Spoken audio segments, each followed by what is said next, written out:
Hello everyone, it's me again. It's my third video now of one of my passions, which is watches. Specifically, I want to talk about my Rolex Explorer 214270, which is obviously this. I've not had this watch long, I've had it a few months now, but it's slowly becoming probably my favourite watch. This is a 2013 model, which I bought used for a very reasonable price. I got it for $2.9, which was really good. Obviously, it's come with the usual stuff. Obviously, all the papers, the box, the full bracelet of 13 links, the crown, the bezel protector, everything. But I won't bore you with that. I'm sure if you're watching this video, you know what a Rolex comes with. Needless to say, it's what people call a full kit. So I was quite happy with the price, 2,900 quid. I thought it was very reasonable, and it's in mint condition. Now, before I start this review again, like I did in the previous video, I think I mentioned, I'm no watch expert. I don't profess to understand the intricacies of watch movements. However, I'm certainly a watch enthusiast who knows quite a bit about watch brands, their history and their specifications. It's just something that I like and I take an interest in. Right, this Explorer, it retails in the UK, which is obviously from where I'm from. It retails for £4,300, which is on the pricey side really for a three-handed watch. Obviously hours, minutes, seconds, no complication, no date, nothing. So it's quite a basic watch. However, as with any luxury item, I suppose you pay for the brand as well as the quality. And I'm not doubting that this watch is a quality product, it certainly is, but to justify £4,300 is asking a lot. However, what you are getting for that is a Rolex Explorer, which no doubt, it's steeped in history and is iconic in its design. The origins of this watch, interestingly, date back to 1953, when Sir Edmund Hillary and his Sherpa, Tenzing Norgay, made it to the top of the world by climbing Mount Everest. If Rolex are to be believed, they were both equipped with a Rolex Oyster Perpetual. And from reading about this expedition, experts actually say that although they were both issued a Rolex Oyster Perpetual, Hillary, when he was at the summit, was actually wearing a watch made by a company called Smith, I believe, which were based in England at the time. I don't think they're about anymore, which is a shame. And Norgay, the Sherpa, was allegedly supposed to have actually been wearing the Perpetual when he got to the summit of Everest. I suppose no one really knows if that is true or not. However, what we do know is that the Explorer, this model, was made as a tribute to this expedition, and the technology used in the Oyster Perpetual was used in the first Explorer, which I believe was the model 1016. I won't bang on too much about the different models. There were lots of models. There's a 1016. I think there's been at least two of the models since then. Essentially, the design with the 369 Arabic numerals and the triangle symbol at the top. The design hasn't really changed. Just they've tweaked it over the years. I won't bang on too much about the different models, but I did think it was important to mention the historical significance behind this particular model. The Explorer was, after all, among the first in a series of watches designed specifically by Rolex for professional users, and it is without doubt an iconic piece. In my opinion, it is anyway. Right, moving on then. The latest Explorer, this one, came out in 2010.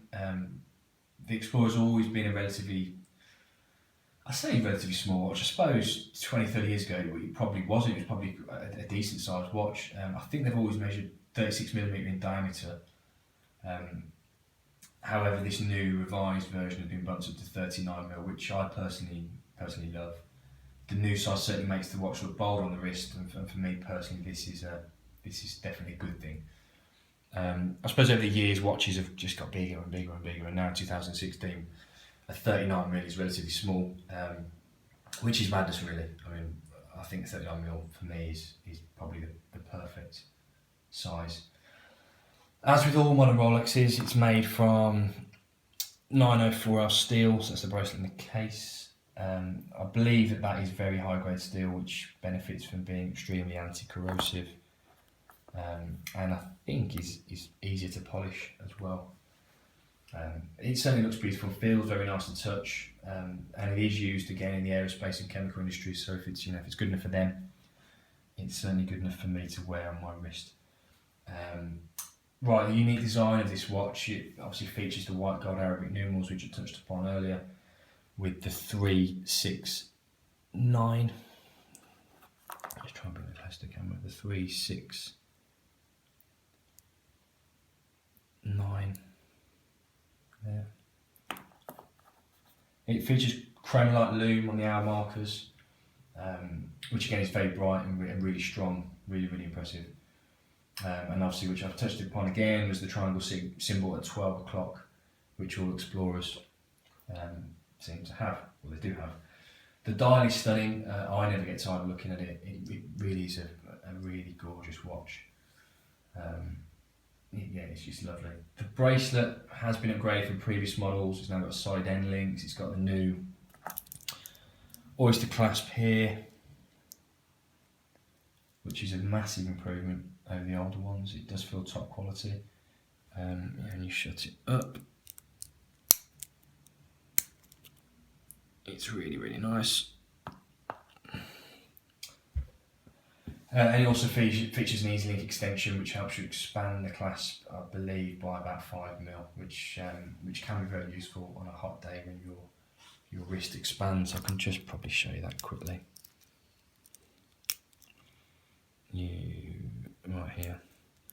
So you just pop it open like that, and if you want to make it slightly smaller, you just do that and it just tightens it up for you, which is nice. The watch comes with 100-meter water resistance, which will actually be water resistant to 100 meters. In fact, I believe Rolex test their watches 10% past the state limit on the watch, so you can certainly go shallow diving with this on with no issues. And that is down to the twin lock winding crown, which has 2 sealed zones, I believe, one inside the tube and the other inside the crown, which makes this watch good to go down to 100 meters or 330 feet. The movement side is a caliber 3132. Self-winding mechanical movement. It features a Paragon blue hairspring, which I believe is anti-magnetic, and Paraflex shock absorbers. And this offers great resistance to shocks and extreme conditions. The shock absorbers are actually designed by Rolex to protect sensitive components of the movement, notably the staff of the balance wheel, I believe. I don't know what a staff of a balance wheel is, but it sounds good. And the system allegedly increases shock resistance by up to 50%. Right, moving on then. I think that's all the technical stuff out of the way. Back onto the styling a little bit. As far as the styling goes on this watch, it's possibly the most versatile watch I've ever owned. It looks fantastic with a suit on, but it also looks great with jeans and a t-shirt. It just is incredibly versatile. I can't actually think of a setting where this watch wouldn't look great. I have 7¼ inch wrists, and this watch I think fits me perfectly. So 39mm I think is great, and I'm glad that Rolex bumped up the size. I mean, I've had a few nice watches in the past, notably Omegas. I've had Planet Ocean Speedmasters. I've had a few Rolexes, a Panerai and Bulgarian, even a Tag, believe it or not. And this is probably my favourite watch out of all of them. I think one of the main reasons for that is that I can literally just throw this on every single day, knowing that it's a workhorse, knowing the movement is reliable, it won't let me down. It isn't particularly showy or blingy. What it is pure sophistication and elegance. I hope you agree on that. I mean, I really mean that. The design and overall feel of the watch is tremendous. It does fly under the radar, and people who don't take an interest in watches might not think much of it at first sight, but what you can't take away from it is the classic design. And even if you weren't particularly into watches, I think you'd look at that and think that's a nice watch. I suppose that's helped by the fact it's got a Rolex logo on it, unfortunately. But it isn't particularly showy. I just think it looks great, and dare I say, I think it's near enough to perfection as I've ever known with a watch that I've owned.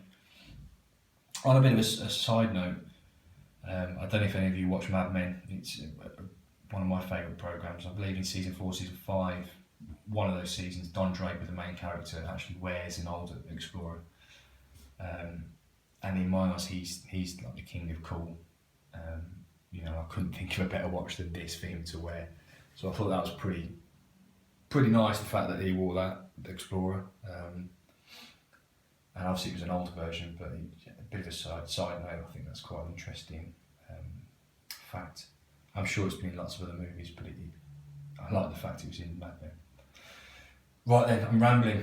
The bottom line with this watch is that you can pick it up used, if you can pick it up used for around the 3k mark, which you should be able to do if you hang around and search for a bit of time. And you can get it in real, if you can get it in mint condition like this, where it's literally, it's almost unworn, it looks unworn. And if you're the sort of guy who just wants one really nice watch, you have just one watch to suit all occasions. You want a watch that you can wear to work. You want a watch that you can swim in, that you can wear at the beach, that you can wear on a night out with your mates. You want a watch that you can just throw on, that looks the business, that suits every single occasion. The Explorer, this Explorer, as people call it, the Explorer 1, it ticks every single box. You get this watch, you're not going to be disappointed, and if you are disciplined enough, and hats off if you are, to just buy one watch, you can't really go wrong with this. One thing I haven't mentioned is the accuracy actually on this, and over the past sort of 7-8 weeks, on average, this has lost approximately 0.3 seconds a day, which is just phenomenal. Anyway, I'll be interested to see what you guys and girls think about this watch. Do you like it? Do you have any other models in mind that you know of that are similar to this, that is so versatile? If so, please comment. That'd be great. I will be putting some more videos up of watches and various other bits. And thanks for watching. I know probably not again the most professional video, but I'm passionate about watches and various other bits that I'm going to upload videos about. And I think it's nice to talk about something that you take an interest in and enjoy, and share that appreciation for things like this with other people in the community. So once again, thank you for watching, and I hope you liked the video.